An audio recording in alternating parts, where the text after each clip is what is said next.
Hello everybody, welcome back to our channel, Learning the Holy Bible Together. I hope you're having a great Monday, hope you had a great weekend. And so we're still in First Chronicles. We're going to be on chapters 9 and 10 today. We're going to read and learn about the priests and the Levites because we're kind of done with the genealogy stuff. And Saul defeats and the death and his death and death. All right, so let's go ahead and just jump on in here.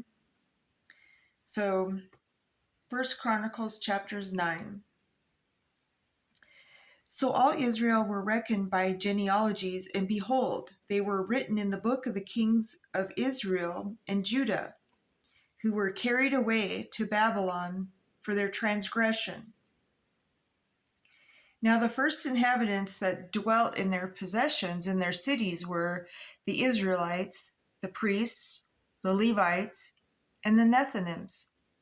And in Jerusalem dwelt of the children of Judah, and of the children of Benjamin, and of the children of Ephraim and Manasseh, Uthai, the son of Ammihud, the son of Omri, the son of Imri, the son of Bani, of the children of Pharez, the son of Judah, and the Shilonites, Asaiah, the firstborn, and his sons, and the sons of Zerah, Joel, and their brethren 690. And of the sons of Benjamin, Salu, the sons of Meshulam, the sons of Hodaviah, the sons of Hazunah, and Ibaniah, the son of Jeraham, and Elah, the son of Uzi, the son of Mikri, and Meshulam, the son of Shephath, the son of Reuel, the son of Ibnijah, and their brethren according to their generations, 950 and 6. All these men were chief of the fathers of the house of their fathers, and of the priests, Jediah and Jehoram and Jachin, the Azariah, the son of Hilkiah, the son of Meshulam, the son of Zadok, the son of Marioth, the son of Ahitub, the ruler of the house of God, and Hadiah, the son of Jeroham, the son of Pashur, the son of Malchijah, and Masai, the son of Adil, the son of Jezerah, the son of Meshulam, the son of Meshilemith, the son of Immer, and their brethren, heads of the house of their fathers, 1,760, very able men for the work of their service of the house of God. And the Levites, Shemaiah, the son of Hashub, the son of Azarikam, the son of Hashabiah, the sons of Merari, and Bakabar, Haresh, Galal, Mattaniah, the son of Micah, the son of Zikri, the son of Asaph, and Obadiah, the son of Shemaiah, the son of Galal, the son of Jeduthun, and Berechiah, the son of Asa, the son of Elkanah, that dwelt in the villages of the Nephanites.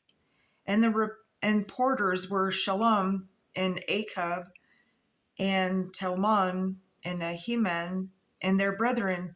Shalom was the chief, who hitherto waited in the king's gate eastward. They were porters in the companies of the children of Levi. And Shalom, the son of Kor, the son of Ebisath, the son of Korah, and his brethren of the house of his father, the Korathites, were over the work of the service keepers of the gates of the tabernacle, and their fathers, being over the host of the Lord, were keepers of the entry. And Phinehas, the son of Eleazar, was the ruler over them in the time past, and the Lord was with him. And Zechariah, the son of Meshelemiah, was porter of the door of the tabernacle of the congregation. All these which were chosen to be porters in the gates were 212. These were reckoned by their genealogy and their villages, whom David and Samuel the seer did ordain in their set office. So they and their children had the oversight of the gates of the house of the Lord, namely the house of the tabernacle by wards. In 4 quarters were the porters toward the east, west, north, and south. And their brethren, which were in their villages, were to come after 7 days from the time to time with them. For these Levites, the 4 chief porters, were in their set office, and were over the chambers and treasuries of the house of God. And they lodged round about the house of God, because the charge was upon them, and the opening thereof every morning pertained to them. And certain of them had the charge of the ministering vessels, that they should bring them in and out by tale. Some of them also were appointed to oversee the vessels and all the instruments of the sanctuary, and the fine flour, and the wine, and the oil, and the frankincense, and the spices. And some of the sons of the priests made the ointment of the spices. So that was like the first pharmacy, except for, they're supposed to keep it all natural. Just wanted to add that. And Manathiah, one of the Levites, who was the firstborn of Shalom, the Korahite, had set office over the things that were made in the pans. And other of their brethren of the sons of the Kohathites were over the showbread, to prepare it every Sabbath. And these are the singers, chief of the fathers of the Levites, who remaining in their chambers were free. So it's kind of like, okay, so if you think about it like this, okay, so they got the wine and the flour and the oil and the spices. It's kind of like a party organizer, like a manager, if you will. So you got the food, you got the singers. Do you know what I mean? Like, does that make sense to anybody? That's how I'm thinking about it in my head. It helps me to remember. So anyway, moving on. Okay, so yeah, as I said, and these are the singers, chief of the fathers of the Levites, who remaining in the chambers were free, for they were employed in that work day and night. These chief fathers of the Levites were chief throughout their generations. These dwelt at Jerusalem, and in Gibeon dwelt the father of the Gibeon, Jehiel, whose wife's name was Maacah, and the firstborn son Abdon, then Zur, and Kish, and Baal, and Ner, and Nadab, and Gedor, and Ahio, and Zechariah, and Mikloth. And Mikloth begat Shimim, and they also dwelt with their brethren at Jerusalem over against their brethren. And Ner begat Kish, and Kish begat Saul, and Saul begat Jonathan, and Malchishua, and Abinadab, and Eshbaal. And the son of Jonathan was Meribal, and Meribal begat Micah. And the sons of Micah were Pithon, and Melech, and Tereah, and Ahaz.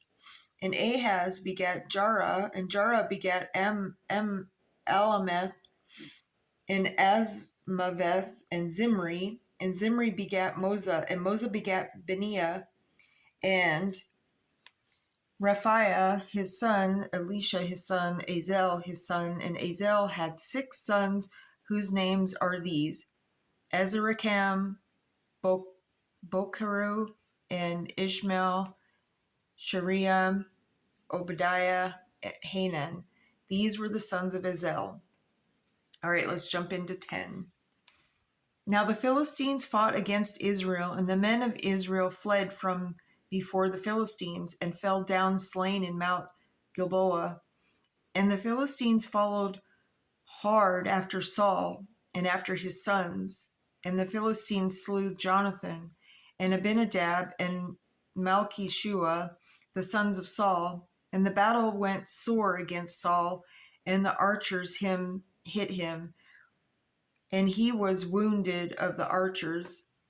Then said Saul to his armor bearer, Draw thy sword and thrust me through therewith, lest these uncircumcised come and abuse me. But his armor bearer would not, for he was sore afraid. So Saul took a sword and fell upon it. And when his armor bearer saw that Saul was dead, he fell likewise on the sword and died. So Saul died, and his 3 sons and all his house died together. And when all the men of Israel that were in the valley saw that they fled, and that Saul and his sons were dead, then they forsook their cities and fled, and the Philistines came and dwelt in them. And it came to pass on the morrow, when the Philistines came to strip the slain, that they found Saul and his sons fallen in Mount Gilboa. And when they had stripped him, they took his head and his armor and sent it into the land of the Philistines round about to carry tidings unto their idols and to the people. See, the Philistines, they were evil. And I mean, Saul started out, doing good, but then he turned bad, because like he let his pride and all that take him over, because he didn't want David to be the new king. And so he was so jealous of him. So that just goes to show you what jealousy can do to you. And so, it's just better to, even if somebody's being, if they're bragging about what they have, just say, good for you. Because it overpowers that, and it, you know what I mean? Like, it shows that you take the higher road. I hope that makes sense. I hope it helps somebody. All right, let's just move on.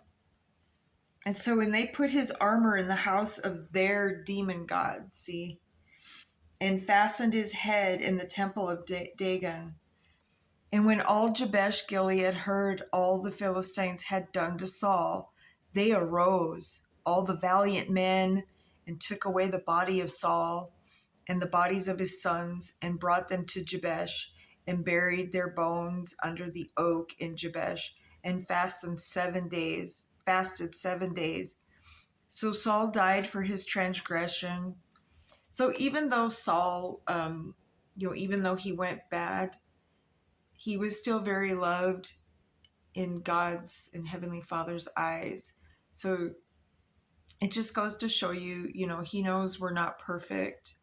And so, he loves us no matter what. But we should feel bad for, just repenting, which is, feeling bad for what we've done, and then, just try to better ourselves and ask God to help you. Help. That's what I do. So, all right, so Saul died for his transgression, which he committed against the Lord, even against the word of the Lord, which he kept not, and also for asking counsel of one that had familiar spirit to inquire of it, and inquired not of the Lord. Therefore he slew him and turned the kingdom unto David, the son of Jesse. See, so it's like I said, he died for his transgressions because he went against, God. And just keep that in mind. Anyways, I hope you all have a great day. And, we always put God first. He does answer our prayers when the time is right. So I'll see you back tomorrow. We will be on, of course, 11 and 12, and we'll talk about and read about, how Israel makes David the king, and, a list of David's mighty men. We'll talk about that. And so, it kind of just breaks down everything that we read before. So it helps us to I guess, put it together. But anyway, it's just exciting. So we'll see you back tomorrow. To be continued.